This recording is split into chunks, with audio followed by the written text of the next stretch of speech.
मेरो बेटा बड़ो मतवारो है, अपने सखान के संग बहुत घूमे। वाने कही बाबा मेरी तरफ से लाला को आशीर्वाद दे के आई हूं और नंद बाबा से बधाई में एक हाथी लेके आई हूं मतवालो।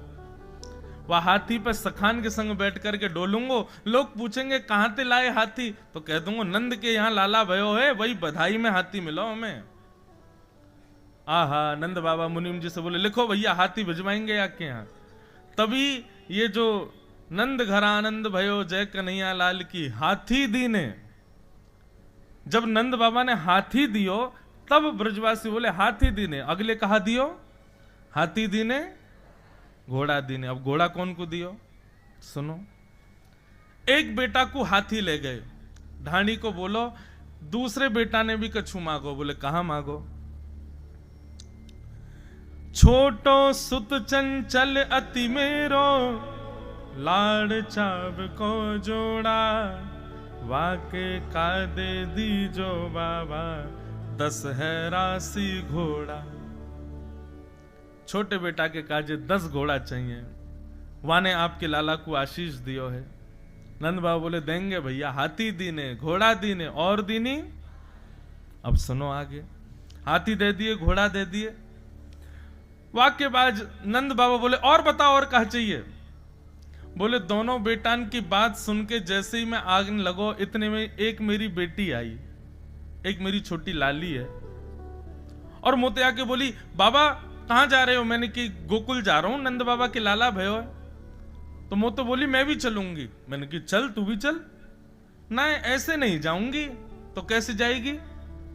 तो बोले वाने कछु कही है बाबा सुनो, आप अभी जाओ और जाकर के नंद बाबा को आशीष दो। आशीष दे करके कहियो मेरी लाली आनो चाहे, वह लाली के काज 4 कहारन संग पालकी भेजो, और वह पालकी में सुंदर वस्त्र सुंदर गहने भी भिजवाइयो, उनको पहन करके तब जाऊंगी लाला को आशीर्वाद दे।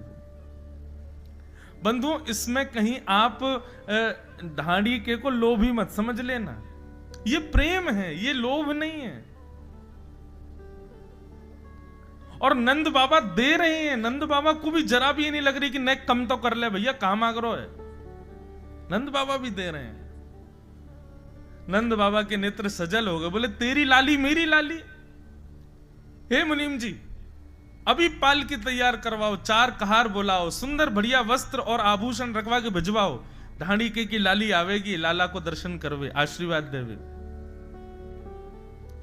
ये बातें सुन सुन करके ब्रजवासियों के नेत्र सजल हो रहे हैं। जय हो धन धन श्री नंद बाबा, आपके भाग्य की सराहना कर रहे हैं सब।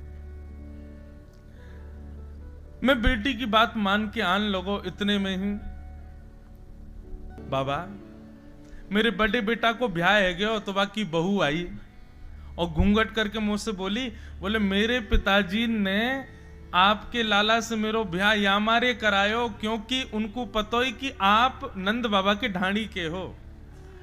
लेकिन मेरो ब्याह जब से भयो या घर में कोई उत्सव ही ना भयो, मैंने तो कभी सुनी नहीं कि आप नंद बाबा के यहाँ गए। आज इतने वर्ष बाद नंद बाबा के यहाँ जा रहे हैं, तो ऐसे नहीं जाएंगे मुंह को कुछ लेके आई हो। मैंने वहां से कही अरे बहू बता तू को कहा चाहिए। बोले पैर के अंगूठे से लेके सिर के सिक तक जितने गहने होते हैं सब नंद बाबा ते कहीं बनवा के भेजे मेरे काजे। लाला भयो है वह प्रसन्नता में।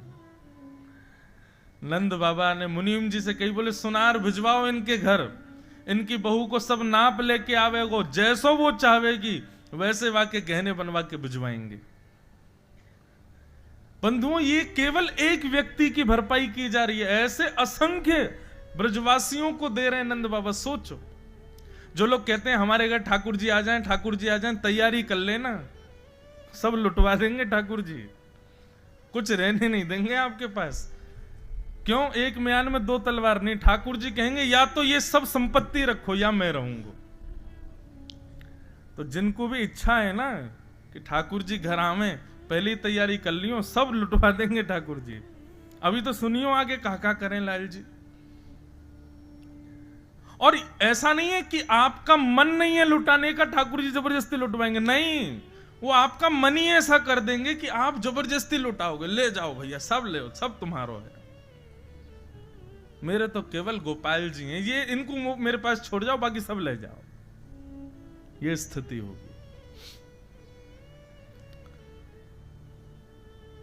नंद बाबा बोले तेरी बहू मेरी बहू है, सुंदर भिजवाऊंगा सब गहने। ढाणी के और बता और क्या चाहिए।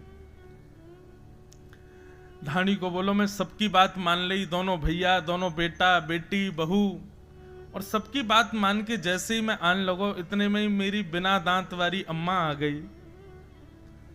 नंद बाबा बोले अरे तेरी अम्मा भी गई ना है, तू 150 वर्ष को हेवे वारो, तेरी अम्मा कितने वर्ष की है। बंधु द्वापर में लोगों की उम्र बड़ी होती थी, 1000 वर्ष की उम्र होती थी। लेकिन एक बात बताएं, एक संत से मैंने पूछा, मैंने कहा महाराज जी एक बात बताओ, जैसे हम 30 के हो गए, 40 के हो गए, 30-40 पर हम अब 40 के बाद धीरे धीरे बुढ़ापा आने लग जाता है। सतयुग त्रेता द्वापर में भी ऐसा ही होता था कि 40 के बाद बुढ़ापा या 100 वर्ष के बाद ऐसा कुछ।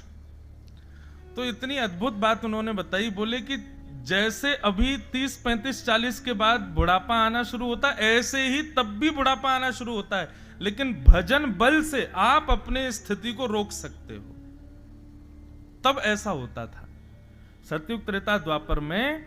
अगर आपका भजन, आपका साधन, आपका यम नियम तप ये अगर श्रेष्ठ है, तो आप अपनी आयु बढ़ने पर भी अपने शरीर को यथावत रख सकते थे। नंद बाबू बोले कहां मांगो तेरी अम्मा ने, बता भैया। ढाणी को बोलो लाला मेरी बात सुन, बहुत वर्षन बाद नंद बाबा के यहां कोई लाला भयो है, ऐसो दान मांग के आइयो, ऐसो दान मांग के आइयो कि जीवन भर हमारी आवे वाले वंश में भी कोई बालक को कोई से भीख नहीं मांगनी पड़े, इतनो लेके आइयो कि भर जाए हमारो घर। नंद बाबा ने ये बात सुनी, खूब प्रसन्न है कि बोले ठीक है भैया, खूब देंगे, जो तू कहेगो सो देंगे, और बता और क्या चाहिए। ढाणी को बोलो ना ना सबकी बात है तो गई, अब आप बार बार क्यों कह रहे हो और बता और बता, बस इतना बहुत है नंद बाबा, ये कोई कम है। तभी यशोदा मैया पीछे से बोली अभी एक व्यक्ति रह गया है। कौन? बोले तेरी घरवारी, वाने तो कुछ मांगो ही ना अभी तक, पहले वाह की बात बता तभी तेरी मांग पूरी होगी।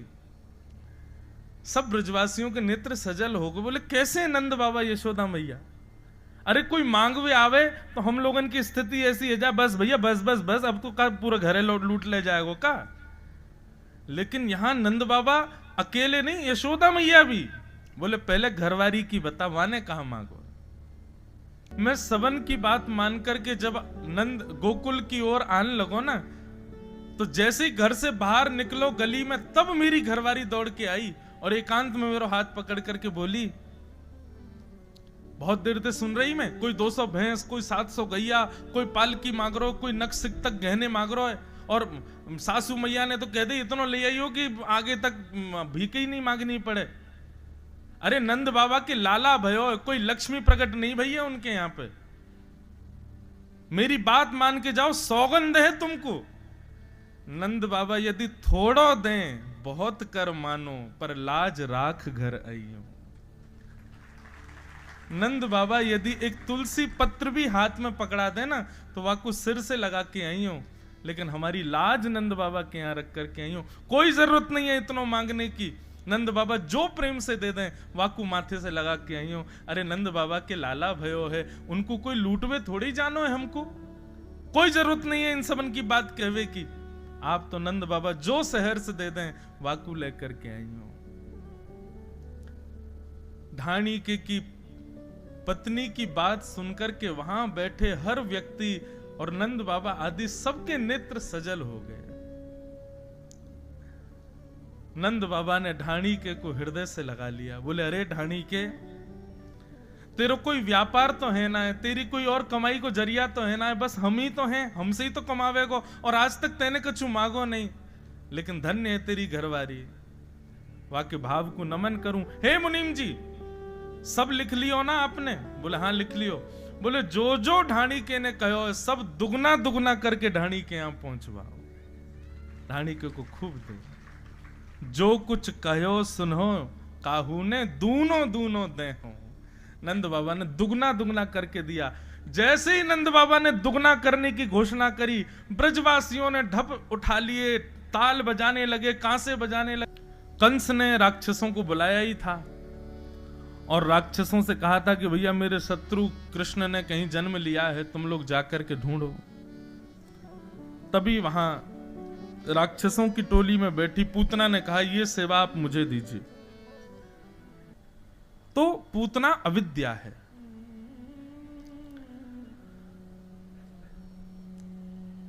बहुत ध्यान से सुनना। पूतना गोकुल पहुंची। कंस ने कहा था आप इतनी कुरूपणी हो, आपको अपने घरों में घुसने कौन देगा। पूतना ने कहा मुझे रूप बदलना आता है। और पूतना ने अपना रूप बदल लिया महाराज, परम सुंदरी बन गई। इतनी सुंदर बन गई कि पूतना को देख करके जो देखे वो देखता रह जाए। सुंदर रूप धारण करके पूतना 84 कोस ब्रजमंडल में जितने बालकों ने जन्म लिया सबके घर जाती है, अपने पयोधर का पान कराती है, बालक पीते ही मर जाते हैं। उसने सोचा इसी क्रिया से पूरे ब्रजमंडल में 10 दिन के अंदर जितने बालकों ने जन्म लिया उनको मार दूंगी, उसी में श्री कृष्ण भी मर जाएंगे।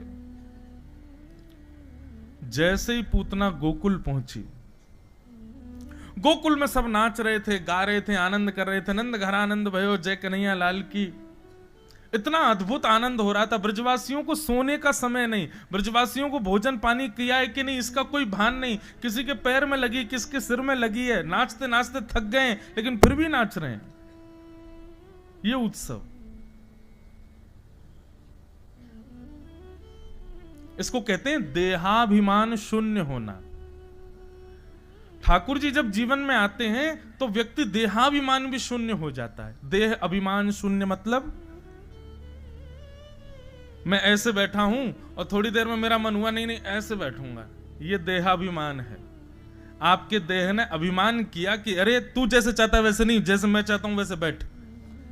बैठे थे, थोड़ी देर में आपको यहां भारी लगने लगा, आप कुर्सी पे बैठ गए, ये देहाभिमान है। अरे पंखे से काम नहीं चल रहा, एसी लगवाओ मेरे लिए, ये देह अभिमान है। ठंडी रोटी खिलाओगे, गरम गरम कुरकुरी रोटी खवाओ मुझको, ये देह अभिमान है। व्यक्ति जब भक्ति पथ पर चलता है तो देह अभिमान उसका शून्य हो जाता है। उसको फिर इन सब चीजों से कोई परवाह नहीं। कैसा भोजन है, कैसा कमरा है, कैसे बिस्तर हैं, कैसे लोग हैं, मेरा सम्मान हुआ कि नहीं हुआ, मुझे वहां पूछा गया कि नहीं गया, मैंने कपड़े कैसे पहने हैं, मैं क्या, कुछ नहीं। इन सब से उसको परवाह ही नहीं होती। जैसे छोटे बालक होते हैं ना, वो देहाभिमान शून्य होता है। उसको कुछ भी पहना दो, उसको कोई फर्क नहीं पड़ता।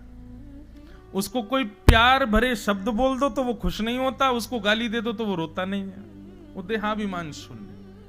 ठाकुर जी जब जीवन में आते हैं तो व्यक्ति देहाभिमान शून्य हो जाता है। अगर मेरे गलत कहने पर आपके चित्त पर प्रभाव पड़ रहा है और आप अपने आप को भक्त कहते हो तो गलत कह रहे हो। मैं कितना भी कहूं आप पर प्रभाव नहीं होना चाहिए उस बात का।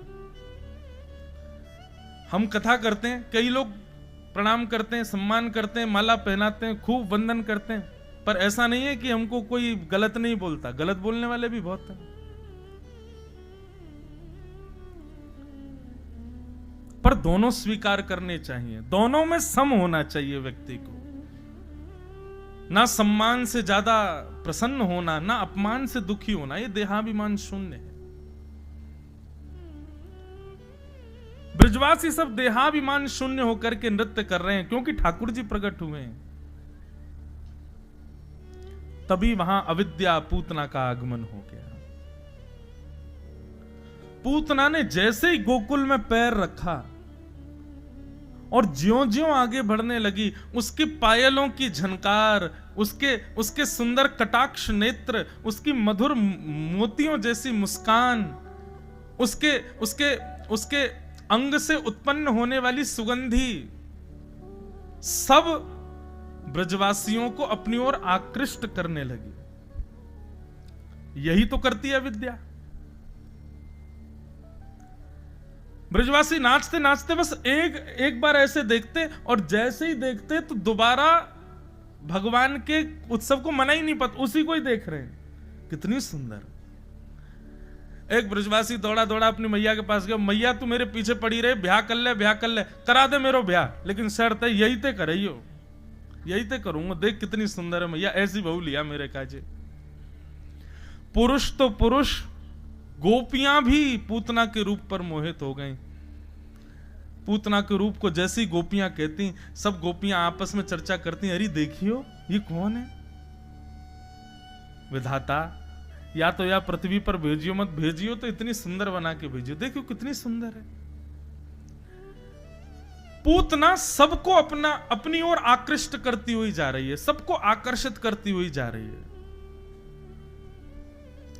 जब आप ठाकुर जी से संबंधी कोई क्रिया कर रहे हो और उस बीच में जो विक्षेप आपको अपनी ओर खींच रहा है वही पूतना है, उससे बचो, क्योंकि वो उसका वास्तविक रूप नहीं है, वो उसका मुखौटा है, वो उसका बहलूपिया स्वरूप है। वो आपको ठाकुर जी से दूर करने के लिए ही उसने ऐसा रूप बनाया है। अब चाहे वो कोई भी हो, भगवत मिलन में जो बाधा बन रहा है वो पूतना है। पूतना पर सब मोहित हो गए। कुछ गोपियों से जाकर के पूतना ने कहा, अरे सुनो, ये नंद भवन कहां है? ये स्वर सुनते ही वे गोपियां स्तब्ध हो गई, मुंह खुले रह गए, आंख खुले रह गए, उसकी ओर देखने लगे। उसने हाथ पकड़ के झकझोरा, मैं आपसे पूछ रही हूं नंद भवन कहां है? बोली अच्छा नंद भवन था तो इधर, बताने लगी इधर। इतनी सुध-बुध खो गई उसके रूप को देख करके। जैसे तैसे पूतना नंद भवन पहुंच गई, सबको अपनी ओर आकृष्ट कर लिया पूतना ने। अब तो सब बाट निहार रहे हैं, ये बाहर कब आएगी दोबारा, इसको फिर देखें हम।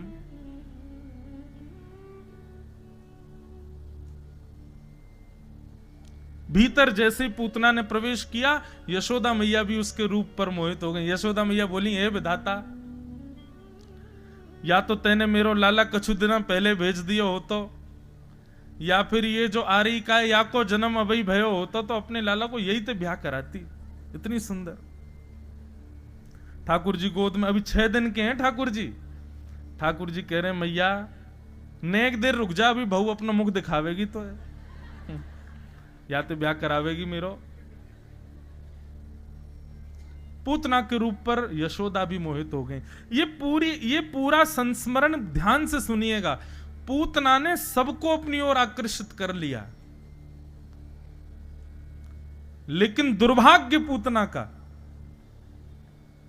जब यशोदा मैया से थोड़ी चर्चा हुई, यशोदा मैया ने देखा रूप सुंदर है, वस्त्र अच्छे पहने हैं, विश्वास की पात्र है, ठाकुर जी को पूतना की गोद में दे दिया। कितना बड़ा दुर्भाग्य है पूतना का कि गोद में जैसे ही ठाकुर जी आए, जिस रूप पर पूरे ब्रजवासी मोहित हो गए, सब आकर्षित हो गए, उसकी गोद में ठाकुर जी ने जाते 6 दिन के ठाकुर जी ने अपने नेत्र तो बंद किए ही, हाथ और रख लिए कि कहीं से छाया भी नहीं दिखे इसकी। मुझे क्या समझे? आपकी ऐसी कोई क्रिया जिससे सब रीझ रहे हों, यह जरूरी नहीं है। बाकी लोग भले ही ना रीझें, पर ये जरूर रीझने चाहिए।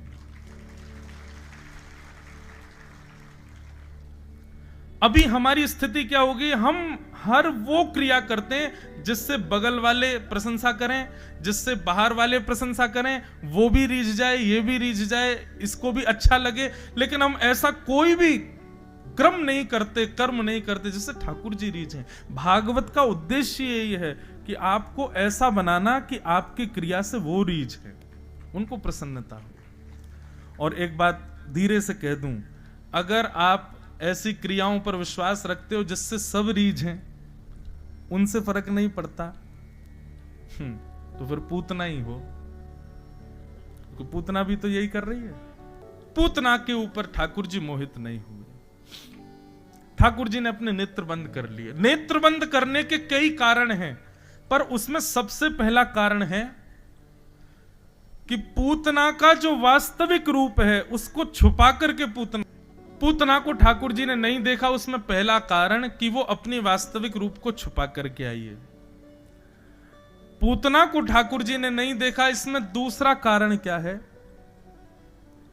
ठीक है तुम सुंदर बन के आई हो, आकर के सीधे हमसे ही मिल लेती। तुमने मेरे कीर्तन, मेरे भजन, मेरे उत्सव को करने वाले ब्रजवासियों को मेरे कीर्तन भजन से क्यों दूर किया, अपनी ओर आकर्षित क्यों किया? कहने का अभिप्राय, हमारी कोई क्रिया, हमारा कोई स्वभाव, हमारा कोई व्यवहार किसी भक्त की भक्ति में विक्षेप डाल रहा है तो वो पूतना का स्वभाव है। ठाकुर जी आपको देखेंगे नहीं। फिर पूतना को ना देखने का दूसरा कारण है कि पूतना ने ब्रजवासियों को उत्सव से विमुख किया, अपनी ओर आकर्षित किया।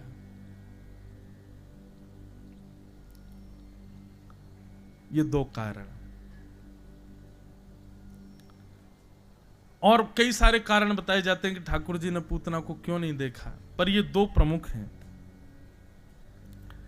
भगवान ने पूतना को नहीं देखा। अब यशोदा मैया तो बाहर चली गई कुछ कार्य करने, पूतना गोद में खिला रही थी। पूतना को भगवान देख करके यशोदा मैया चली गई। पूतना ने जैसे ही अपना पयोधर ठाकुर जी के मुख में दिया, भगवान ने पहले तो पूतना के विष को पिया, उसके बाद भगवान ने पूतना के रस तत्वों को पिया, पुण्यों को पिया, पापों को पिया, दुग्ध को पिया। और पीते पीते पीते ठाकुर जी ने जैसे ही पूतना के प्राणों को निकालना प्रारंभ किया। अब 6 दिन का बालक कितना सा होता है, उसका वजन भी नहीं पता चलता, इतना हल्का होता है। लेकिन 6 दिन के ठाकुर जी के नन्हे नन्हे से हाथों ने गाढ़म कराभ्याम ऐसा कसकर के पकड़ा पूतना को, और ठाकुर जी ने जैसे ही प्राण पीने प्रारंभ किए, घबराहट होने लगी पूतना को। ठाकुर जी को पकड़ करके थोड़ा सा दूर करने लगी तो ठाकुर जी तो महाराज छोड़े ही नहीं पूतना को। गाढ़म कराभ्याम भगवान प्रपीड्य तत् प्राण शमम रोष समन्वितो पिबत। ठाकुर जी उसके प्राण पीने लगे, और जैसे ही भगवान ने प्राण पीना प्रारंभ किया, व्याकुल हो गई, भयभीत हो गई पूतना, अपने वास्तविक रूप में आने लगी। विशाल विकराल भयभीत रूप उसका प्रकट होने लगा। सा मुंच मुंचाल मित प्रभाषणी, अरे बालक छोड़, अरे बालक छोड़ कह करके ठाकुर जी को दूर करने लगी, लेकिन ठाकुर जी ने छोड़ा नहीं पूतना को। जैसे ही प्राण निकलने लगे अपने वास्तविक रूप में आ गई। यही होता है, कितनी भी सुंदरता हो या कितने भी अच्छे बन ले हम, पर प्राण जब निकलते हैं तब वास्तविक रूप में आ जाते हैं। पूतना कहने लगी अरे बालक छोड़, अरे बालक छोड़। ठाकुर जी ने थोड़ा सा मुख पयोधर से दूर किया, और 6 दिन के गोपाल जी बोले, मौसी जी अब तो हम ठिकाने लगा के छोड़ेंगे। 6 दिन का बालक बोलता है, ये देखते ही पूतना तो घबरा गई, और पूरे प्राण निकाल करके भगवान ने पूतना का वध कर दिया। बोलो पूतना मर्दन भगवान की जय। भगवान ने पूतना का वध किया। जैसे ही पूतना गिरी, उसका विशाल स्वरूप न जाने कितने खेतों को अपने नीचे चटनी बना करके गिरी। जोर की आवाज हुई, सब ब्रजवासी दौड़े, देखा विशाल राक्षसी पड़ी है। ऊपर झांक करके देखा तो ऊपर ठाकुर जी लेटे हुए हैं, नसैनी लगा के चढ़े, ऊपर से ठाकुर जी को उतार के लाए। ब्रज की सब गोपियां ठाकुर जी को लेकर के भागी कहां? गौशाला में। गौशाला में जाकर के भगवान को गाय की पूंछ से झाड़ा दिया, गौरज भगवान के 12 अंगों में लगाई, और गौमूत्र से स्नान कराया कि ठाकुर जी को कोई अला बलाएं नहीं लग जाए, ठाकुर जी को कोई नजर गुजर नहीं लगी हो। और ये राक्षसी थी, पता नहीं कैसी दृष्टि होगी उसकी।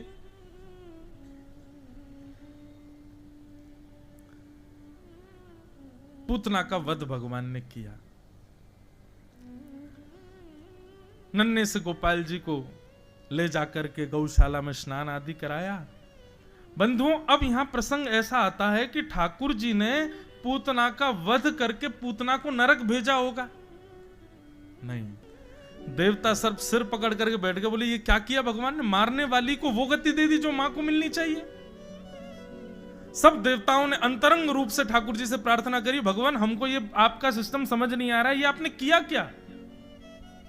पूतना जैसी राक्षसी उसका नाम अच्छा नहीं, काम अच्छा नहीं, भोजन अच्छा नहीं, जाति अच्छी नहीं, कुछ भी तो अच्छा नहीं है उसमें, आपने उसको सदगति क्यों दी? सदगति प्राप्त करने के लिए कितने अच्छे अच्छे काम बताते हैं कथाओं में, ये करो ये करो ये करो, ठाकुर जी खुश होंगे, प्रसन्न होंगे। और पूतना में तो सारी दुर्गतियां थी, एक भी अच्छी वस्तु नहीं थी, फिर भी ठाकुर जी ने उसको मां की गति प्रदान की। तब ठाकुर जी कह रहे हैं, जिघांग शयापि हरे स्तनम दत्वाप सदगतिम। बोले हमको ना पूतना का कुछ भी अच्छा नहीं था, पर कोई भी व्यक्ति किसी को मारता है तो अस्त्र से शस्त्र से मारता है, पर पूतना का जो मारने का तरीका था ना, बोले क्या तरीका था? बोले जैसे एक माँ अपने बालक को पयोधर वात्सल्य भाव से पिलाती है, ऐसे पूतना वात्सल्य भाव से पयोधर पिला रही थी, तो मैं तो उसी पे ही रीझ गया। वो अपना दुग्ध पान करा रही थी, तो एक क्षण के लिए मुझको उसके प्रति प्रेम प्रकट हो गया, इसलिए मैंने उसको सदगति प्रदान कर दी। सोचो बंधु, आपके 1000 गुण प्रिय नहीं ठाकुर जी को, एक गुण भी अगर भाग गया ना, उसी पे ठाकुर जी रीझ जाएंगे।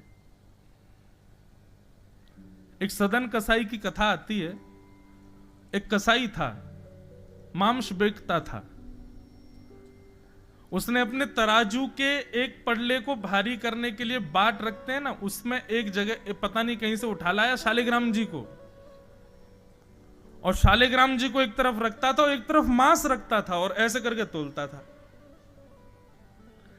एक बार एक संत वहां से जा रहे थे, उसकी दुकान के आगे से ऐसे मुंह बंद करके बदबू आ रही थी। बेचारे देखते हुए जैसे निकले तो देखा सदन कसाई के तराजू के एक पड़ले में शालिग्राम जी धरे। बेचारे लौट करके आए, बोले भैया तू जो मांगेगा सो तुझे दे देंगे, हमको ये शालिग्राम जी दे दो। कसाई बोला ये पत्थर है, ये क्या करोगे महाराज जी आप इसका? बोले पत्थर नहीं है, हमारे भगवान है, इनको दे दो। संत ठाकुर जी को लेकर के आए, लेकर के आके गंगा जल से स्नान कराया, यमुना जल से स्नान कराया, तीर्थों के जल से स्नान कराया, भगवान को पंचामृत स्नान कराया, ठाकुर जी को स्नान करा के इत्र लगाया, तिलक लगाया, तुलसी की माला, चांदी के सिंहासन पर बैठाया, धूप नैवेद्य किया, भगवान की स्तुति गाई। बोले भगवान बहुत दिनों तक आप कसाई के यहाँ रहे, अब आप सुख से विराजो, राजोपचार सेवा करूंगा आपकी। संत बड़े प्रसन्न। रात्रि में जैसे ही सोए तो स्वप्न में ठाकुर जी रोते हुए प्रकट हो गए। संत बोले जय जय आप रो क्यों रहे हो, क्या हो गया? बोले तुम हमको वापस मई सदन कसाई के पास छोड़ के आओ। संत बोले क्यों? बोले वो जब तराजू तोलता है ना, तो उसके तराजू में लुढ़कने में हमको बहुत मजा आता है, हमको सुख मिलता है उसके पास रहने में। इससे क्या बात सिद्ध हुई? ये ठाकुर जी आपके और मेरे नहीं है, जिस पर ये रीझ जाएं ये उसके हैं। ठाकुर जी ने पूतना का कल्याण किया, और पूतना के कल्याण के बाद अब धीरे धीरे ठाकुर जी बड़े हुए, 3 महीने के हो गए। ठाकुर जी कैसे हैं? बोले गद मद्रास से हैं। ये मोटे मोटे गाल, ये ऐसी मोटी मोटी भुजा ठाकुर जी की। अब तो गोपियां जामे, कोई गाल खींचे, कोई हाथ खींचे, कोई पाम खींचे, ठाकुर जी चिड़चिड़ाए गए, रोने लगे। यशोदा मैया लेके लाल जी को दूर गई, एक बैलगाड़ी के नीचे कपड़ा बांध के झूला बना दिया, वहां में ठाकुर जी सुवाई दिए। जैसे ठाकुर जी के नेत्रबंद भये, यशोदा मैया चली गई, इतने में सक्टासुर नाम का दैत्य आ गया। कंस ने दूसरा राक्षस भेजा, और आकर के उस बैलगाड़ी के ऊपर जैसे ही बैठा, ठाकुर जी ने देखा अच्छा भांजे हैवे की खुशी में मामा दुनिया भर के गुड्डा गुड़िया भेज रहा हो, पहले गुड़िया भेजी अब गुड्डा भेजो है, ठीक है यू तो खेलेंगे। ठाकुर जी ने अपनो एक पाम उठायो, इतना लंबो किया, और लंबो करके जैसी बैलगाड़ी में मारो महाराज, पलट गई बैलगाड़ी, सक्टासुर को वध है गयो। जोर की आवाज हुई, सब ब्रजवासी दौड़े, मटके फूटे पड़े हैं, दूध घी दही उसमें ठाकुर जी सने हुए हैं, सक्टासुर मरा पड़ा है। यशोदा मैया आई, आकर के लाल जी पहुंचे, अपने हृदय से लगाए, इतनी बड़ी बैलगाड़ी कैसे गिर गई? छोटे छोटे बालक यशोदा मैया के पास गए, बोले मैया हम बताएं कैसे गिरी? बोले बताओ। बोले मैया तेरो नेक्सो सो लाला है ना गद मद्रासो। बोले हम बे जाने अपनो पाम उठायो और पाम उठा के मैया यूं पीछे कियो और इतना लंबो करके ऐसे बैलगाड़ी मारो, सोई बैलगाड़ी 4 बार ऊपर ऐसे घूमती घूमती नीचे गिर गई और टूट गई। 3 महीने के ठाकुर जी गोद में बैठे मैया के। मैया बोली अच्छा लाला यहां पे आइयो। वो जैसे ही पास गयो मैया ने एक दियो वाके। बोले झूठ बोले नेक सो मेरो लाला 3 महीना को आज पहली बार करवट लई यूं कह रो यानी पाम लंबो कियो बैलगाड़ी यूं गिर दई, शर्म ना आवे तोते? तेरी मैया की उम्र की मोते झूठ बोले? बालक गाल पे हाथ रख के बोलो मैया तेरी सौगंध खा के कह रहा हूं, मैंने अपनी आंखन ते देखी यही लाला ने तेरे ने बैलगाड़ी गेरी है। मैया बोली फिरते आ। बालक चौकड़ी मार के भागे वहां से। बोले मैया तो बाबड़ी हैगी, माने ही ना हमारी बात है। ठाकुर जी मंद मंद मुस्कुरा जाते हैं।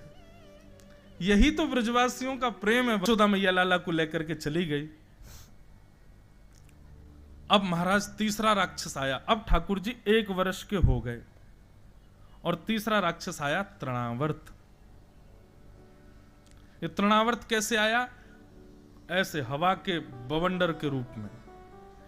जैसे ही आ रहा था उस समय ठाकुर जी मैया का दूध पी रहे थे। दूध पीते पीते भगवान ने सोचा तृणावर्त आ रहा है और कहीं तृणावर्त आ गया और हमको उड़ा के ले गया तो संग में मैया भी उड़ेगी, और कहीं मैया उड़ी तो मैया के सामने तृणावर्त को कैसे मारूंगा मैं। सो ठाकुर जी ने दूध पीते पीते अपना वजन इतना भारी कर लिया, यशोदा मैया के पाम दुखन लगे। मैया बोली लाला मुंह को तो ऐसा लगा तेने ज्यादा दूध पी लिया दिख है, चल दूर रह जा। सोई ठाकुर जी को उठाए करके दूर रख दियो और मैया भीतर रसोई में चली गई। अब ठाकुर जी अकेले लेटे हैं आंगन में। इतने में ही तृणावर्त आया और ठाकुर जी को आंगन से उड़ा करके ले गया। ठाकुर जी ने इतना भारी कर रखा था स्वयं को। तृणावर्त बोले कि ये छोटा बालक तो नहीं लगता, ऐसा लगता कोई पत्थर उठा लिया मैंने, इतना भारी। ठाकुर जी बोले बाबड़े दुनिया मुंह को पत्थर में देखे, मैं स्वयं तेरे संग तू पत्थर समझ रहा हूं मैं। गला पकड़ करके आकाश से ही तृणावर्त को नीचे पटक दिया और तृणावर्त का वध हो गया। ब्रजवासी फिर से भागे। दूर जंगल में ठाकुर जी लेटे हुए हैं, मंद मंद मुस्कुरा रहे हैं। 2 दतुइयां दिख रही हैं ठाकुर जी की। ब्रजवासी सब उठा करके लाल जी को लेकर के आए। बोले मैया जब से तुम्हारो लाला भयो कोई ना कोई बला आती रहे यहाँ पे। मैया हमें तो ऐसा लगे लाला तुम्हारो 1 वर्ष को है गयो, अभी तक यहाँ को नामकरण संस्कार ना भयो है। या हमारे ये सब अलाएं बलाएं आ रही हैं, तुम यहाँ को नामकरण संस्कार कराओ। यशोदा मैया बोली ठीक है अब लाला को नामकरण संस्कार होना चाहिए। 1 वर्ष के ठाकुर जी है गए। नंद बाबा से जाकर के कही लाला को नामकरण संस्कार कराओ। सांडिल्य मुनि ये ठाकुर जी के कुल पुरोहित हैं। सांडिल्य मुनि से जब निवेदन किया तो बंधुओं सांडिल्य मुनि ये बात जानते हैं कि श्री कृष्ण नंद यशोदा के बेटे नहीं है, ये वसुदेव जी के पुत्र हैं। कंस से रक्षा के लिए इनको यहां भेजा गया है, पर बोल नहीं सकते। उनका मन होता है कि कुल पुरोहित के द्वारा ही नामकरण होना चाहिए, मैं क्यों करूं नामकरण, मेरे तो मैं इनका पुरोहित हूं ही नहीं। लेकिन बोल नहीं पाते तो बार बार बहाने बना देते हैं। सांडिल्य मुनि बोले आप प्रतीक्षा करो, मैं कुछ दिन में आऊंगा तब आपके बालक का नामकरण संस्कार करूंगा। सांडिल्य मुनि ने जाकर के भगवान के कुल पुरोहित गर्गाचार्य जी से कहा, पूरी बात बताते हुए कि आप जाओ और ब्रज में जाकर के नंद यशोदा के पुत्रों का नामकरण करो। तब ब्रज में श्री गर्गाचार्य जी महाराज आए। आहा बहुत सुंदर लीला। गर्गाचार्य जी आए, आकर के विराजमान हुए। यशोदा मैया से कही मैया कल का मुहूर्त बहुत अच्छा है आपके लाला के नामकरण का, लेकिन मैया एक बात सुनिए, मैंने सुनी है आप लाला का करवट उत्सव मनाती हो। अरे छोटी छोटी बातों का भी उत्सव कौन मनाता है? ये इतने लोगों को तुम निमंत्रण देती हो, उसी वजह से राक्षस आते हैं। ये नामकरण संस्कार गुपचुप करना, किसी को मत बुलाना। यशोदा मैया बोली जो आज्ञा, फिर भी आप आज्ञा करो, कहां करें। तब गर्गाचार्य जी बोले छोटे बालकों के सारे उत्सव प्रारंभ करो गौशाला में। आप सबसे भी प्रार्थना बंधु, आप सबके भी छोटे छोटे बालक हैं, इनकी कोई भी, इनका जन्मदिन हो, कोई संस्कार हो, कुछ भी हो, वो या तो ठाकुर जी की सन्निधि में करो या फिर गौ माता की सन्निधि में करो। गोपाल जी के, ठाकुर जी के सारे संस्कार यशोदा मैया ने गौ माता के सामने किए। गर्गाचार्य जी बोले हम कल करेंगे नामकरण, आज यहीं रुक जाएंगे, और मैया हमारे ठाकुर जी भी साथ में आए हैं, शालिग्राम भगवान, तो आप भोग बनाने के लिए सूखी सामग्री दे दो, हम अपने हाथ से बना करके ठाकुर जी को भोग लगाएंगे, हम स्वयं बनाएंगे, हम किसी और का बनाया हुआ नहीं पाते। यशोदा मैया ने सूखी सामग्री दे दी, बोले बाबा लो प्रेम से बनाओ। गर्गाचार्य जी ने रोटी सब्जी दाल चावल बढ़िया बनाई, अंत में बढ़िया दूध अठोटा करके उसमें बढ़िया खीर बनाई, और खीर बना करके केसर डाल के मिश्री डाल करके बढ़िया खीर औटा करके थाली में जैसी सजाई, अपने शालिग्राम भगवान के सामने प्रस्तुत की। तो भीतर आंगन में खेल रहे, गुटमुन चलते हैं ठाकुर जी, अभी चलना तो आता नहीं है। बलराम जी के साथ खेलते खेलते ठाकुर जी रुक गए। दाऊ दादा बोले लाला, अच्छा दोनों बोलते नहीं है, बोलना नहीं जानते, लेकिन मनी मन बात करते हैं। दाऊ दादा बोले लाला कहां गए हो, तू रुक गए हो? बोले अरे दाऊ दादा ने जोर से सूंघो, ऐसी सुंदर सुगंधी आ रही है, अरे केसर युक्त मिश्री डाल के बढ़िया कहीं खीर बनी है धोटी दूध की। दाऊ दादा मेरे तो जीभ में पानी आ रहा हो बहुत जोर से। बोले दादा लाला कहाँ बनी होगी खीर? बोले बाहर बनी है। दादा मैं चक्के आऊं ने। सोई ठाकुर जी गुटमन चल के बाहर गए। गर्गाचार्य जी ने अपने ठाकुर जी के आगे थाली रखी थी, नेत्र बंद करके त्वदीयम वस्तु गोविंद तुभ्यमेव समर्पयेत् ग्रहाण सुमुखो भुक्त्वा प्रसीद परमेश्वर माला जप रहे थे। इतने में ठाकुर जी गए और उनके गोपाल जी के, उनके शालिग्राम भगवान के आगे रखी थाली में से खीर का पात्र उठाया और ठाकुर जी तो बढ़िया चप चप भोग लगाने लगे। गर्गाचार्य जी के जैसे नेत्र खुले, नेत्र खोल करके थाली देखी, खीर का पात्र नहीं है। तभी नजर घुमा करके देखा तो बगल में नन्हे से गोपाल जी पूरी नाक मुंह गाल सब पे खीर लगी है और प्रेम से पा रहे हैं। गर्गाचार्य जी पहले तो मुस्कुरा गए, बोले अरे नटखट बालक, ये इधर दो, ठाकुर जी का भोग है। अरे यशोदा मैया देखिए तेरे लाला ने ठाकुर जी को भोग झूठा कर दिया, अब तो ये भोग लगेगा नहीं, दोबारा बनाना पड़ेगा। यशोदा मैया बोली बाबा आप नाराज मत होइयो, मेरो लाला ने एक चंचल है थोड़ा सा। अरे नहीं कोई बात नहीं भैया, हम नाराज नहीं होते। यशोदा मैया ने ठाकुर जी उठा करके भीतर आंगन में छोड़ दिए। गर्गाचार्य जी ने फिर से भोग बनायो। दाऊ दादा बोले लाला कैसी लगी खीर? ठाकुर जी बोले खीर तो बहुत जोरदारी, लेकिन जे भगत बड़ो चालू है, मैया तो शिकायत कर दे, खाना दे। पहले तो के आके भोग लगाओ, मैं प्रत्यक्ष जा रहा हूं, मैया तो मेरी शिकायत कर दे। कोई बात ना लाला, तू तो भक्त वत्सल है, कृपा कर दे, चल कोई बात, भूल जा बात को। ठाकुर जी अपना फिर खेलन लगे। अब की बार गर्गाचार्य जी ने और सुंदर खीर बनाई। अब की बार ने इलायची पीस के डाल दी और ने बढ़िया सुगंधी आने लगी। भीतर क्रीड़ा कर रहे ठाकुर जी फिर रुक गए। दाऊ दाऊ बोले काबे? बोले भैया देख लो यार, तुम मैं बता रहा हूं, या पूतना वाले हाथ दिखा दूंगा या बाबा को मैं। अब की बार फिर तो खीर बनाइए जाने, और पहले तो स्वादिष्ट बनाइए, और मेरा मन है रो खावे को, खावे जाऊंगा मैया तो शिकायत कर देगो। बोले कोई बात ना लाला, तू नेक चक्के आ जा। ठाकुर जी महाराज गुटमन चल करके बाहर गए और फिर से पात्र उठा के अब की बार जैसे पाया, गर्गाचार्य जी को अब की बार क्रोध आ गया। मैया एक काम करो, हम अपने ठाकुर जी को लेकर कहीं और जा रहे हैं, ये तुम्हारा बालक तो देखो, इतना शैतान बालक तो हमने कभी नहीं देखा, बार बार आके पा जाता है ठाकुर जी का भोग। मैया बोली बहुत बड़े सौभाग्य की बात है कि भोग पा रहे है, नहीं तो ये तो शालिग्राम जी को गुलाब जामुन समझ के खा जाए। नंद बाबा तो अपने शालिग्राम जी की सेवा करें और बाकी बाद ऊपर टाण पे धर के जामे कि कहीं लाला नहीं खोज ले उन्हें, या कोई यूं लगे शालिग्राम भगवान शहद में नामे तो मीठे है गए होंगे। बाबा बहुत बड़ी कृपा है कि खीर खा रहे हो, तुम्हारे शालिग्राम सही सलामत बैठे हैं। बाबा अब के मैं आपको कमरा में बंद कर आऊंगी, आप प्रेम से भोग बनाओ। ठाकुर जी को पकड़ करके मैया ने कमरा में बंद कर दियो। अब छोटे बालक हैं तो बाहर से पूरा बंद तो नहीं किया, बस किवाड़ लगा दी। ठाकुर जी ऊपर चढ़े, जंगला पे जाके खड़े है गए, वो ऐसे घूर के देख रहे हैं गर्गाचार्य जी। बोले अब के बोला बाबा तो मैं बताऊं। और गर्गाचार्य जी भी ठाकुर जी को देख रहे हैं, बोले शैतान बालक। ठाकुर जी बोले शैतानी तो अभी तेने देखी ना है, तो बुला तो सही अब के। गर्गाचार्य जी बोले शालिग्राम भगवान क्षमा कर देना, छोटा अबोध बालक है। अब ब्रज के अनपढ़ गंवार लोग हैं, पढ़े लिखे तो हैं नहीं, ऐसी इनके बालक हैं। ठाकुर जी बोले ज्यादा मत बोले, दारी के अब के बुला तू। अब बोल तो नहीं रहे, मन मन सोच रहे। गर्गाचार्य जी ने अब की बार भोग बनायो, जैसे अपने शालिग्राम जी को पधरायो। ठाकुर जी नीचे उतरे, जंगला से किवाड़ खोली और घुटमुन चल करके जैसे ही गए, अब की बार तो ठाकुर जी जैसे ऐलानी बन करके गए और खीर को पात्र उठाया और गोद में रखी और ले जैसे ही पान लगे, गर्गाचार्य जी ने एक आंख खोल करके देखा। जैसे ही दोनों आंख खोल करके देखी, नन्हे से गोपाल जी ने चतुर्भुज रूप प्रकट कर लिए, शंख चक्र गदा पद्म धारण करके श्री गर्गाचार्य जी को दर्शन दिया।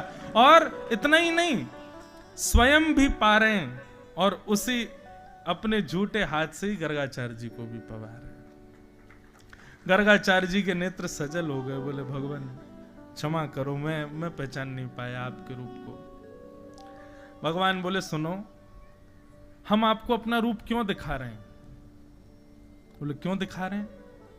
क्योंकि कल जब आप हमारा नामकरण संस्कार करेंगे, हमारी जन्म तिथि नक्षत्र आदि के अनुसार जब अंक निकालेंगे, तो आपको पता चल जाना है कि हम परब्रह्म भगवान हैं। और कहीं उस समय आपको पता चला और आप हमको दंडवत करने लगे, प्रणाम करने लगे और मैया से बोले मैया ये बालक नहीं है, साक्षात नारायण है, तो सब काम खराब हो जाएगा। इसलिए हम पहले ही आपको दिखा रहे हैं कि हम भगवान हैं। मैया से मत कहना, मैया को मत बताना। गर्गाचार्य जी बोले क्यों भगवान? बोले देखो, मेरा ये कृष्ण अवतार हुआ है, मैं पूरे विश्व को बताना चाहता हूं, दिखाना चाहता हूं कि वास्तविक निष्काम प्रेम कहते किसको हैं। और वो निष्काम प्रेम इन ब्रजवासियों से ही प्रसारित होगा। अगर आपने कहीं बता दिया कि मैं भगवान हूं, तो मैया मुझको मंदिर में ले जाएगी, दिन भर भीड़ लगी रहेगी पूजने वालों की। अभी मैया मेरा कान भी पकड़ती है, मेरा हाथ भी पकड़ती है, ये ब्रज की गोपियां सब लीला करेंगी मेरे साथ में, वो सब लीला समाप्त हो जाएगी।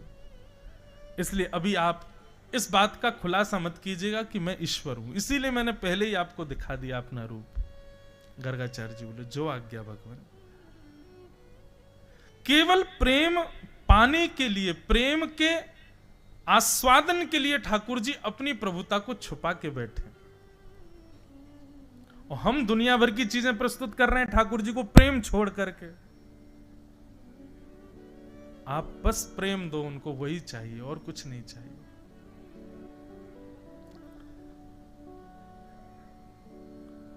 ठाकुर जी अगले दिन गौशाला में भगवान का नामकरण संस्कार हुआ। बड़े भैया का नाम राम रखा गया, पर बल की अधिकता होने के कारण उनका नाम बलराम हुआ। और छोटे लाला श्री कृष्ण का गर्गाचार्य जी ने नाम शुक्ले रक्तस तथा पीत इदानिम कृष्णताम गतः, भगवान का नाम कृष्ण रखा गया। बोलो बाल कृष्ण लाल की। बंधुओं, कृष्ण किसको कहते हैं? कृष्ण के बहुत सारे अर्थ हैं, ध्यान से सुनिएगा। पहला अर्थ, कृष्ण वर्ण को कहते हैं। वर्ण मतलब कॉम्प्लेक्शन। ठाकुर जी का रंग कैसा है, ठाकुर जी का वर्ण कैसा है? कृष्ण। कृष्ण यानी कि काला नहीं होता, कृष्ण यानी सांवला भी नहीं होता, कृष्ण यानी नीला भी नहीं होता। कृष्ण यानी क्या होता है ये बोल नहीं सकते। लेकिन एक संत कह रहे थे कि विश्व के जितने भी रंग हैं, उन सब रंगों को यदि घोल दिया जाए तो कृष्ण रंग प्रकट होगा। इस विश्व में जितने भी रंग हैं, सब रंगों को एक जगह इकट्ठा कर दो, जो रंग निकल के आएगा वो ना तो काला होगा ना नीला होगा, होगा डार्क ही, लेकिन वो होगा कृष्ण। वो ठाकुर जी का वर्ण है। तो भगवान का नाम कृष्ण, पहला अर्थ उनके कॉम्प्लेक्शन पर है, वर्ण पर है। दूसरा अर्थ कृष्ण का क्या है? कर्षतीत कृष्ण, जो सबको अपनी ओर आकर्षित कर लेता है उसको कृष्ण कहते हैं। आप उनको देख लोगे तो होगा क्या, ये तो बहुत दूर की बात है। आप देखो मत, आप कहो नहीं मैं कृष्ण को देखूंगा नहीं, फिर देखता हूं मुझ पर कैसे प्रभाव डालेंगे, तो कोई ऐसा शब्द बोल देंगे कि कानों से आप उनके हो जाओगे। आप कहो मैं आंख भी बंद कर लूंगा, कान भी बंद कर लूंगा, अब कृष्ण कैसे होंगे? तो उनके तन की सुगंधी ऐसी होगी कि नासिका से उनके हो जाओगे। आप कहो लो नाक भी बंद कर ली, अब तो कृष्ण आपको छू के चले जाएंगे, उनका स्पर्श ऐसा है कि तब उनके हो जाओगे। कहां से बचोगे? कृष्ण हर रूप में आपको पकड़ लेंगे। हमारे वृंदावन में कहते हैं 10 इंद्रियों पर अधिकार श्री कृष्ण का है, वो कहीं से भी आपको आकर्षित कर सकते हैं। कैसे बचोगे? तो ऐसे आकर्षण जो करते हैं, कर्षत जो करते हैं, उनका नाम है कृष्ण। और तीसरा अर्थ कृष्ण का क्या है?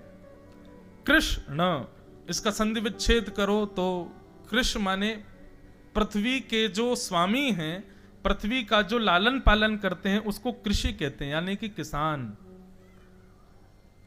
हम मानव भी कृषि हैं। वो बात अलग है, हम करते नहीं खेती बाड़ी, लेकिन हम भी कृषि। हम क्योंकि पृथ्वी पर ही रहते हैं, पृथ्वी से रहते हैं, तो कृषि। और ण का मतलब हुआ निवृत्ति। पृथ्वी पर रहने वाले जब इस नाम को गाएंगे तो उनको पृथ्वी से निवृत्ति मिल जाएगी, इसलिए उनका नाम कृष्ण। तो इदानिम कृष्णताम गतः, भगवान का नाम कृष्ण रखा गया। अब तो ठाकुर जी ने एक और बड़े हैन लगे। मैया ने सुंदर ठाकुर जी को कोंधनी पहनाई, पामन में सुंदर सुंदर पाजेब पहनाई। अब तो ठाकुर जी ठुमक ठुमक चलते हैं, मैया ताल बजाती हैं और ठाकुर जी मधुर मधुर नृत्य करते हैं। और इस रूप को देख करके सब ब्रजवासी मोहित हो जाते हैं। आकाश में देवता भी कह रहे हैं मैया तेरे भाग्य की कही ना जाए, पूरे विश्व को नचाने वाला आज आपसे नाच रहे हैं। कैसे सुंदर हैं ठाकुर जी। एक दिन एक गैया बैठी, ठाकुर जी बोले बड़ी आलसी है गैया, पूरे दिन बैठी रहे, कछु करे धरे ना है। बलराम जी को लेके गए, बोले या को एक सिंह तुम पकड़ो, एक सिंह मैं पकड़ूंगा।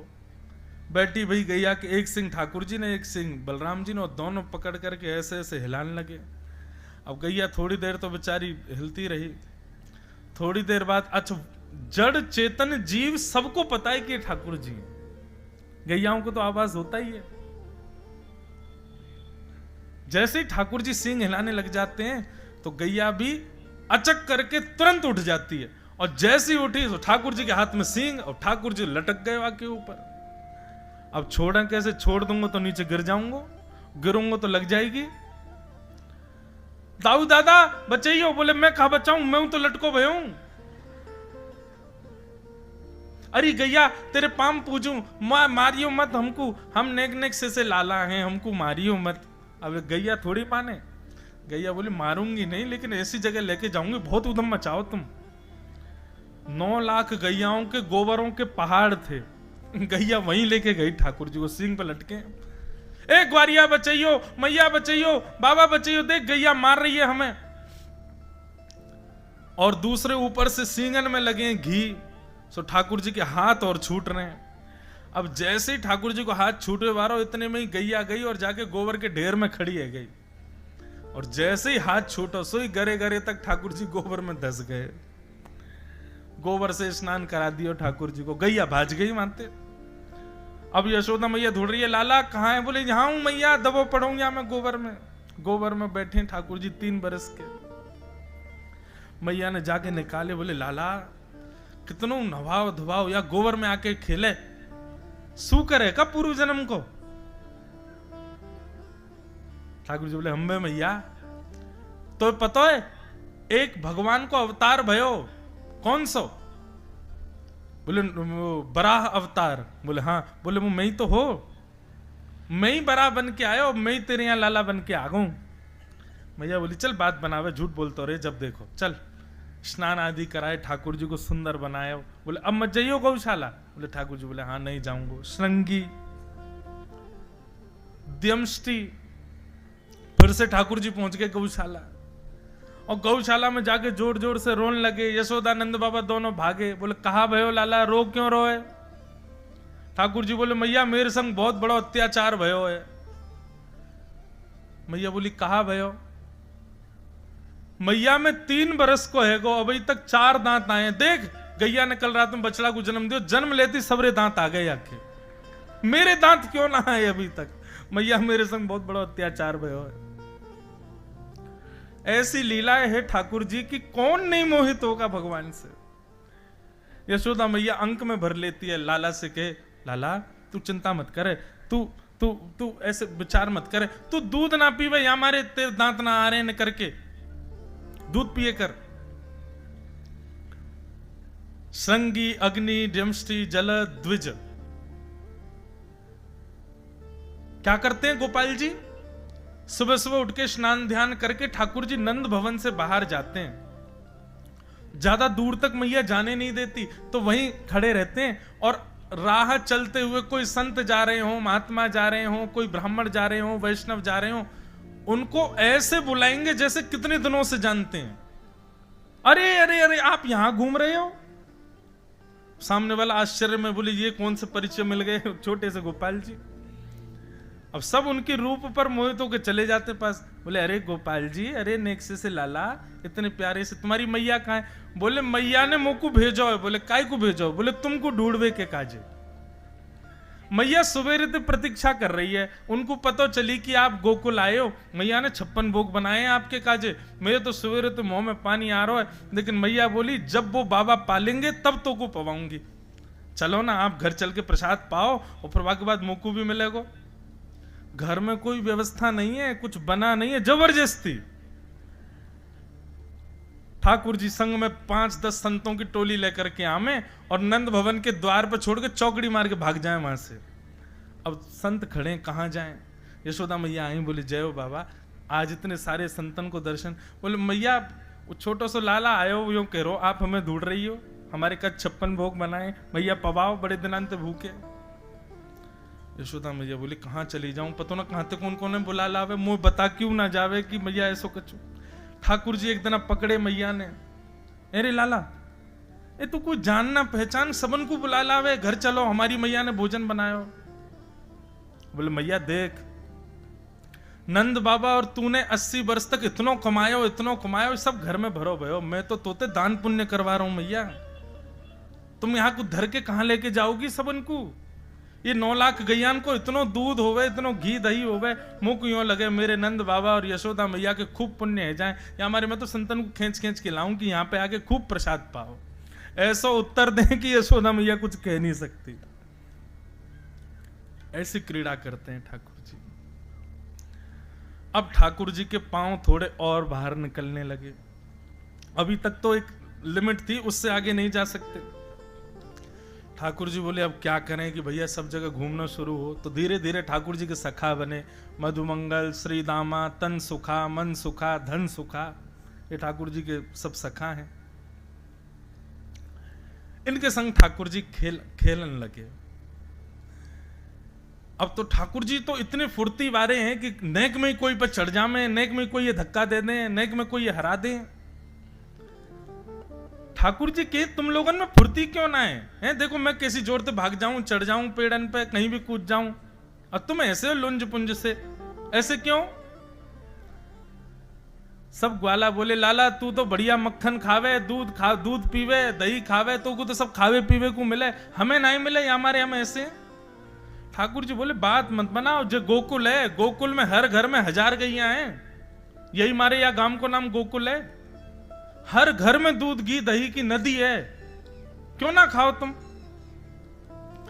तब श्री दामा ने बताई, बोले लाला तो को तो कछु पतो ही ना है, तू तो घर से बाहर निकल ही ना है। मथुरा के राजा को नाम है कंस, और वह कंस ने हम भोरे भारे ब्रजवासियों के ऊपर एक कर लगा रखो, कर यानी टैक्स। कहा 1000 गैयान से जितनो दूध घी दही होवे सब वाके सैनिक आके नाप के लेके जामे, और वामे ते हमको 80% दूध घी दही सब मथुरा भेजनो पड़े कर के रूप में। 20% थोड़ा बहुत बचे वहां में मैया भी पावेगी, पिताजी, हम भी, हमारी बहन भी, सब लोग पावे तो नेक नेक की बट में आवे। लाला तू तो राजा को बेटा है, तेरे काजी तो कोई कमी है ना है। ठाकुर जी बोले गैया पालेंगे हम, गैया को ध्यान रखें हम, और दूध घी दही खावे को वो कंस और बाकी मथुरा के लोग। ठाकुर जी बोले अभी तो मैं बालक हूं, मेरी कोई माने को नहीं, मैं कोई को रोकूंगा तो मेरी कोई सुने को नहीं। वाणी को प्रभाव तो अभी नहीं पड़ेगा, लोग बालक समझ के पुचकार दे मुंह को, कछु और करना पड़ेगा। जब तक ब्रज में हैं ये कंस के यहां जाने वालों दूध घी दही ये रोकना पड़ेगा। ठाकुर जी थोड़ी देर सोचने लगे, सोचते सोचते बोले अच्छा सुनो, अगर हम चोरी कर लें तो? भाई दूध घी दही कर तो तब दियो जाएगा ना जब धन हो, और धन की चोरी है जाए, चोर ले जाए लूट के, फिर कर कैसे दोगे? लाला तेरी बात तो सही है। तो बोले फिर ठीक है, बाल गोपाल चौर प्रचार प्रसार मंडल, आज से हमारी संस्था को नाम बाल गोपाल चौर प्रचार प्रसार मंडल, और या को अध्यक्ष मैं हूं 3.5 वर्षीय नंद नंदन यशोदानंदन श्री कृष्णचंद्र, 3.5 वर्ष के मधुमंगल श्रीधामा बड़े हैं ठाकुर जी से। ठाकुर जी उंगली पकड़ के नहीं चलते, 3 वर्ष के ठाकुर जी 7 वर्ष के मधुमंगल को उंगली पकड़वा में बोले ले मेरी उंगली पकड़े तू चल, तुम बुद्धि ना मैं बताऊंगा तो को। ग्वाल बाल बोले लाला देख तू जो कहेगो सो करेंगे, लेकिन तू चोरी करवे की मत के। ठाकुर जी बोले क्यों? अरे हम कोई को धन थोड़ी लूट रहे हैं, कोई के गहने थोड़ी लूट रहे हैं, दूध की दही जो कि हमारो ही है वाकु लूट रहे हैं, या में का बुराई है? ना ना चोरी तो चोरी हो लाला, कछु की भी हो। और मेरी मैया तो यूं के चोरी मत करियो लाला, चाहे जो कर लियो, क्यों चोरी करवे तो ब्याह ना होवे। ठाकुर जी बोलो शरीर बनना रहा तो पे है मोह ऐसा है तेरो नेक सो कौन ब्याह करेगो तोते?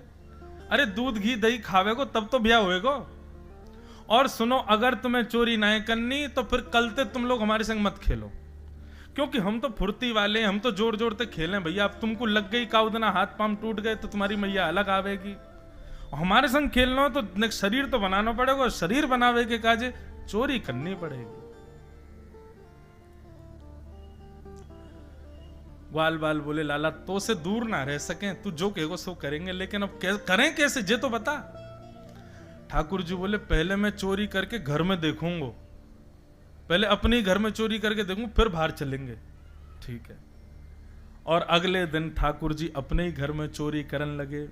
चोरी करते भाई यशोदा मैया ने पकड़ लिए, और जैसे ही पकड़े यशोदा मैया ने सौगंध खवाई दी, बोले लाला मुंह को कभी पतो नहीं चल जाए तेने चोरी करी है। ठाकुर जी आकर के अपने सब मंडल के लोगों से बोले भैया मैया ने घर में तो पकड़ लिए, घर में तो हम है गए फेल, अब बाहर करेंगे। 3 सेना बनाई भगवान ने, जल सेना, थल सेना, वायु सेना। जल थल वायु, बहुत सावधानी से सुनो। जल सेना कौन सी है? बोले कछु ग्वाला हैं, वो कहीं भी चोरी करवे को जब कोई घर पक्को है जाए कि या घर में चोरी करनी है, तो वह घर पे वे सब ग्वाला यमुना जी में तैरते भय जामे, ये कि जल सेना। थल सेना ठाकुर जी और ठाकुर जी के संग 3-4 ग्वाला, ये थल सेना है कि ये पैदल चल के जामे। और वायु सेना कौन है? बोले ये बंदरन की है, कूद कूद के जामे एक दूसरे के छतन पे। ऐसी सेना बनाई ठाकुर जी ने। सवेरे उठते ही बंदरन की एक अलग सी ध्वनि निकले, वही से ठाकुर जी जाके जंगला में जाके देखने लगे, कहीं तो कोई बंदर संकेत कर रहा हो कि वाह घर में मक्खन निकलो लाला मां चोरी करेंगे। सो ठाकुर जी सबन को संकेत पहुंचवा दें, सब लोग तैयार मिलियो, वाह घर में चोरी करेंगे। और ऐसे ठाकुर जी ने पूरे ब्रजमंडल में चोरी करना प्रारंभ किया। बंधुओं, आज पूरे विश्व के लोग चोर कहते हैं हमारे गोपाल जी को।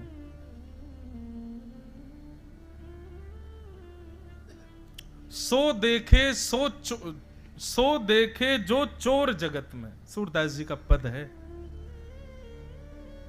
सब चोर हैं संसार में, लेकिन बोलते श्री कृष्ण को चोर हैं। कौन चोरी नहीं कर रहा है? सब चोरी कर रहे हैं।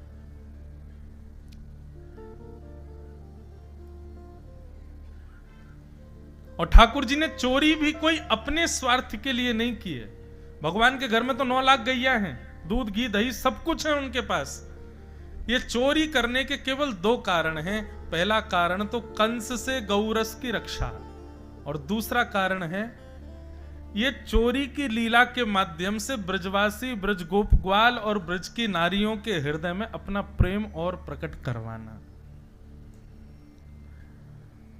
चोरी करते करते समय है गयो। आज सब गोपियां भगवान की शिकायत लेके पहुंची यशोदा मैया के पास, और सब शिकायत कर रही हैं। यशोदा मैया बोली, कहा कियो मेरे लाला ने?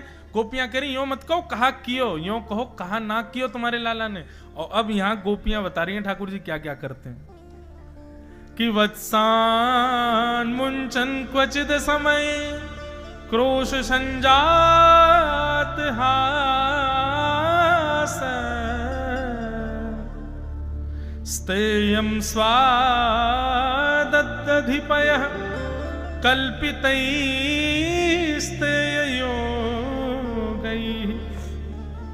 मरिकान् भोक्षन् बिभजति सचेन नात्रिभाण्डं भिनत्ति द्रव्यालाभे सगृह कुपितो यात्पक्रोशतो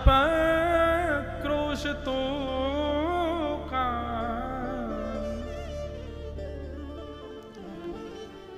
गोपियां पहुंच गई यशोदा मैया के पास। गोपियां कह रही हैं, मैया अपने लाला को समझा लो, लेकिन काउदना नहीं, हमारे हाथ पड़ोगा तो फिर तुम कहोगे मेरे लाला से ऐसे क्यों कही। बंधुओं बहुत ध्यान से सुनिए सब लोग। ये गोपियां, इनको भी अच्छा लगता है कि ठाकुर जी चोरी करते हैं। ये जानबूझ करके ऐसा मक्खन निकालती हैं, ऐसी जगह रखती हैं जहां ठाकुर जी आवें और चोरी करें, क्योंकि हर गोपी के घर का छोटा बालक ठाकुर जी की मंडली में है। गोपियां रीझ रीझ करके मक्खन निकालती हैं ताकि उनके घर का बालक ठाकुर जी को जाके संकेत करे कि वो आज यहां चोरी करने आए, ताकि इस कारण से लाल जी का थोड़ा सानिध्य हमको प्राप्त हो जाए। लेकिन पिछले कुछ दिनों से ठाकुर जी ने चोरी बंद कर रखी है। तो गोपियां मन में सोचने लगी, कछु बहुत दिन है लाला चोरी करवे ना आवे। बोले आज एक काम करें, बोले या लाला की जाके शिकायत करे हमें यशोदा मैया से। तो मैया यशोदा या को डांटवे के काजे बुलावेगी तो लाला दिख तो जाएगा कम से कम। तो ये लाल जी की शिकायत कर तो पहले भी सकती थी, लेकिन आज ही करने क्यों आई है? क्योंकि ठाकुर जी बहुत दिन से मिले नहीं है गोपियों से। तो गोपियों ने जाकर के बड़ा चढ़ा करके शिकायत करी। एक गोपी बोली, मैया तुम्हारो लाला बड़ा उद्यमी है गो। बोले का क्यों मेरे लाला ने? बोले वत्सान मुंचन क्वचित समय क्रोश संजात हास। बोले तुम्हारो लाला दूध निकालवे को जब समय हुए ना हमारो, वहां से पहले जन कहां ते आके गैया के बछड़ा बछियान को खोल के भाग जाए, सबरो दूध बछड़ा बछिया पी जाए, हमको कुछ मिले ही ना है। यशोदा मैया ने ठाकुर जी का पक्ष लिया। बोले मेरो लाला पक्षधर है, वाकू यूं लगे ये बछड़ा बछियान को हके हम क्यों पीमे, उनको पीनो चाहिए या हमारे खोल के भाग जाए, या हम बुराई का है। और तुम्हारे यहां को दूध यदि बछड़ा बछिया पी जाए, मेरे घर पे ले जाया करो, बहुत दूध है मेरे पास। गोपी बोली इससे काम नहीं चलेगा, और बड़ी शिकायत करो। दूसरी गोपी बोली स्तेयम स्वादधिपयः कल्पितैस्तेयोगै। मैया तुम्हारो लाला चोरी करे। यशोदा मैया बोली हैं काय की, धन की, मणि की, जेवरन की? बोले ना है, दूध की चोरी करे। यशोदा मैया इतनी हंसी, हंसते हंसते बैठ गई। बोले सुन, पीछे जाके देख 9 लाख गैया हैं, दूध के, घी के, मक्खन के कुआं है नंद भवन में। मेरो लाला चाहे तो जल से नहीं दूध से नहावे। तुम्हारे यहां को दूध घी दही चुरा लियो, बाकी चोरी करके इल्जाम लगावे आई हो। मैया देखो तुम तो बुरा मान गई हो, लेकिन हमारी बात सुनो, अकेलो तुम्हारो लाला पावे हमें कोई दिक्कत नहीं, लेकिन बाकी तो पूरी सेना चले संग में। अच्छा स्वयं पावे ग्वाल बालन को पवा दे, ये भी बात ठीक है।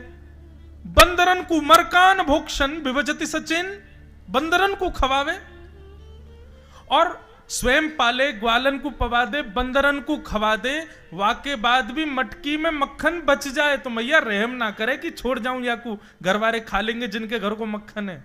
नात्री भांडम भिनत्ती, एक बांस संग लेके चले, वाकू मटकी को फोड़ जावे। मैया बोली फोड़ के क्यों जावे?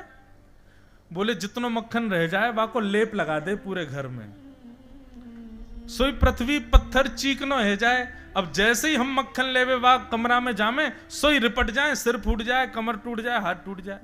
मतलब मैया देख रही हो तुम, एक तो मक्खन भी चोरी करेगो, ग्वाल बालन को भी खवावेगो, बंदरन को भी खराब, और फिर वाके बाद सीना चोरी हो रहे, जाके यहाँ को चुराया वाकू प्रसाद तो देनो है, तो वाके हाथ पाम तोड़ेगो। बताओ मैया कहां तक सही है ये बात? अब यशोदा मैया थोड़ी सी सहम गई। मैया बोली तो तुम ऊंचे छीके पर रखे करो मक्खन, लाला छोटा है पहुंची नहीं पावेगो। बोले मैया तुम्हें पता ना है, ऐसा जोर को नशे नहीं बनावे, 4 ग्वाला नीचे, उनके ऊपर 3 ग्वाला, उन पे 2 और सबके ऊपर तुम्हारो लाला। और तरीका देखो मैया, सबसे पहले स्वयं पाले, अपनो पेट भर ले, फिर नीचे वाले इनको ऊपर ते देतो रे, नीचे वाले मुंह खोले खड़े रहे, लाला ऊपर ते डालतो रे, सब खा ले। एक गोपी बोली मेरे यहां तो अलग ही की हो। बोले कहा? बोले बांस लेके आयो और नीचे खड़े है के धीरे ते मारो, सो नेक सो फूट गयो खड़ा, ओक लगा के सबरे मक्खन दूध दही को पी गो। यशोदा मैया बोली अच्छा कौन कौन के यहां ते मक्खन चुरायो? सब गोपी ने हाथ खड़े किए। अच्छा सुनो, इनके यहां सबके यहां 5-5 मटकी 10-10 मटकी मक्खन भिजवा दो, अब बताइयो चोरी को इल्जाम लेके।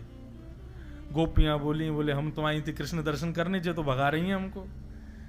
एक गोपी ने दूसरी को नोचा, बोले तू कुछ कहे, कुछ बड़ी बात बोल जिससे मैया को गुस्सा आवे।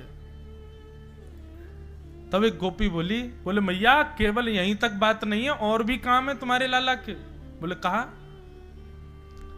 आप कह रही हो मक्खन को ऊंचे छींके पर रखो, अंधेरे में छुपा दो, कोई प्रयास करके लाला से बचाओ। अगर मक्खन चोरी कर ले लाला तो दिक्कत है ही है, और किसी घर में प्रयास करने पर भी लाला को चोरी नहीं कर पाए हो तो वह घर में तो रोटी ना बन सके। भैया बोली मतलब? बोले मान लो लाला ने प्रयास किया कोई घर में आके चोरी करवे को, और किसी कारण से वो चोरी नहीं कर पाए हो, तो वह घर के बाहर कोयलाते ऐसे निशान बना जाए। बोले या घर में चोरी नहीं भैया, या घर ते हमें कुछ मिलो नहीं है, कल ते या घर के लोगन को जीनो दुश्वार करनो है। बोले फिर क्या करे? बोले हमारे छोटे छोटे बालकन को नोच के भाग जाए, अकेली हम कहीं मिल जाए तो कंकड़ पत्थर फेंक के हमारी मटकिन ने फोड़ दे। एक गोपी बोली मेरे यहां माखन चोरी करने को प्रयास कियो, मैंने ऐसी तकनीक लगाई कि लाला चोरी नहीं कर पाए हो। बोले एक दना मुंह को टेढ़ी टेढ़ी नजरन ते देख रहा हूं, मैंने कि लाला ऐसे क्या देख रहा है? बोले कछु ना, यूं सोच रहा हूं प्रसाद कब दूं तेरे यहां। मैंने कि अच्छा लाला ऐसी बात मत कर, कल तेरे भैया को जन्मदिन है, सत्यनारायण भगवान की पूजा, आ जाइयो घर पे, पंजीरी भूंज के पवाऊंगी तो है। सो मैया अगले दिन सवेरे सवेरे आ गए, बिना नहाए धोए, ऐसे बाल वाके बिखर रहे, आंख थोड़ी थोड़ी खुल रही, आंख ने मीड़ तो भयो मेरे घर पे आ गयो। मैंने कि अरे लाला सवेरे सवेरे आ गयो, नहा धो के भी ना आयो? तो मुझे बोलो तेने कही ना आज सत्यनारायण की पूजा है, तो मैंने कि सवेरे ते जाके बैठ जाऊं, पूजा अर्चना कर लेगी मेरी। बोले तेरी? बोले मैं ही तो हूं सत्यनारायण, पता कहां सिंहासन बैठ जाऊं मैं, पंडित जी को बुला मेरी पूजा कर ले चल, तो को तेरे खसम को खूब आशीर्वाद दे के जाऊंगो। सो मैंने ने धीरे ते ऐसे ऐसे मार के कह दी लाला मोह धोवा आवे ना है, बने सत्यनारायण, चल ना दो क्या, सत्यनारायण मंदिर में बैठे उनकी पूजा करेंगे फिर। बोले मेरो ऐसो मारनो इतनो खटक गयो तुम्हारे लाला को, वो तो बोलो तेने सांची जय जय की अपमान कियो तेने, तो को भोगना पड़ेगा। और जन कहां ते कुत्ता के पिल्लान ने ले जाके सत्यनारायण भगवान के सिंहासन पर बैठा के भाज गयो, और जाते जाते बोलो देख लियो अपने सत्यनारायण को बैठे अकेले। मैं दौड़ के गई तो चतुर्भुज नारायण भगवान की दोनों तरफ पिल्ला बैठे। परमानंद दास को ठाकुर लायो पिल्ला घेर। बोले ऐसा उधम मचावे तुम्हारो लाला। और यही बात खत्म नहीं भाई। रात्रि में हमारे यहां बहुत सारे मेहमान आए, दाल बाटी चूरमा सबन ने पाए, सब चले गए। तुम्हारो लाला पूरे दिन आयो ही नहीं। फिर मैंने एक ग्वाला ते कही, बोले चौरे कन्हैया क्यों नहीं आया? तो यूं करो वाको अपमान कियो तेने सुबह हमारे नारो। मैंने कही कल बात कर लूंगी। रात में पति भी सो गए, मैं भी सो गई। तो मैया अर्धरात्रि में आयो और मेरे कमरा में घुस करके सोते भय पति की दाढ़ी मेरी चोटी ते बांध के भाज गयो। रात में पति को लगी प्यास, जैसे ही पति उठे उनकी दाढ़ी खींची, मेरी चोटी खींची। मैं कहूं का कर रहे हो, का कर रहे हो? वो के का कर रही हो, का कर रही हो? दोनों एक दूसरे को खींचते रहे, जैसे तैसे मोमबत्ती जली। मेरे पतिदेव के 25% बाल टूट गए। जन्मदिन पे जे उपहार दियो। और दूसरे दिन फिर सवेरे आके बोलो भाभी जी कैसी हो? ये तुम्हारो लाला है मैया। यशोद अच्छा एक और बात, ये जो गोपियां सारे बहाने बना रही हैं ना, इसमें 20% बातें सही हैं, बाकी तो ये जबरदस्ती बोल रही हैं ताकि यशोदा मैया को गुस्सा आवे और लाला आवे। यशोदा मैया को क्रोध आया, कन्हैया को आवाज दी। कहां लाला को सुबह उठाने के लिए मैया जाती है तो पहले पाम दबाती हैं, फिर उसके बाद मोहन जागिए बलि जई हैं, लाला जागिए बलि जई। यशोदा मैया ऐसे नहीं उठाती ठाकुर जी को। कैसे उठाती हैं? सुबह सुबह जाएंगी और रजाई में लेटे ठाकुर जी, तो रजाई के भीतर हाथ मैया डाल देगी और डाल के लाला के पहले पाम दबावेगी। ठाकुर जी फिर आवाज निकालेंगे, अरे मैया मुझको नींद आ रही है, जा सोन दे मुझको। तब यशोदा मैया लाला से कहें, लाला देख तेरे काज देख, अधो दूध बना के लाई हूं मैं, जल्दी पी ले। सो ठाकुर जी आंख बंद करके उठ जाते हैं, मुंह खोलते हैं, जल्दी पीवा। और सोते सोते ठाकुर जी दूध पी के फिर सो जाते हैं। फिर यशोदा मैया कहें, लाला ऐसे मत करे, देख तू परेशान मत करे मुझको, जल्दी उठ जा। सो ठाकुर जी के मुंह को कहा देगी तू? मतलब या में भी शर्त है कि कछु दो तो उठूंगा मैं, नहीं तो सोता रहूंगा। तब यशोदा मैया की पुरानी वंशी दे दी। बोले जे नहीं चाहिए, नई वंशी चाहिए मुझको। अब जब तक नई वंशी नहीं आएगी मैं सोऊंगा। सो गए। अब तो मैया बोली, लाला कैसे उठाऊं लाला को? तो लोभ देती हैं दुनिया भर के। तब सबसे बड़ा लोभ मैया देती, अच्छा ठीक है तू सो तो रहे, तेरी गैयान को लेके देख बलराम जा रहा वन में और यूं कह रहा आज कन्हैया की गैयान को सूखी घास खवा के आऊंगा, सोई पतरी है जाएंगी सबरी। ठाकुर जी बोले, मेरी गैयान को सूखी घास खवावे को? सोई उठ के ठाकुर जी दौड़े गौशाला में। गौशाला में जाके देखो तो ना तो बलराम और गैया सब वहीं बंधी हैं। सोई मैया जावे और गीले वस्त्र से ठाकुर जी को मोमो सब पहुंच दे। बोले लाला अब सोइयो मत, अब तू उठ गयो। ऐसे उठे हैं ठाकुर जी। इतने मनोहार करने पर ठाकुर जी उठते हैं। और आज यशोदा मैया नीचे से ही चिल्ला रही है।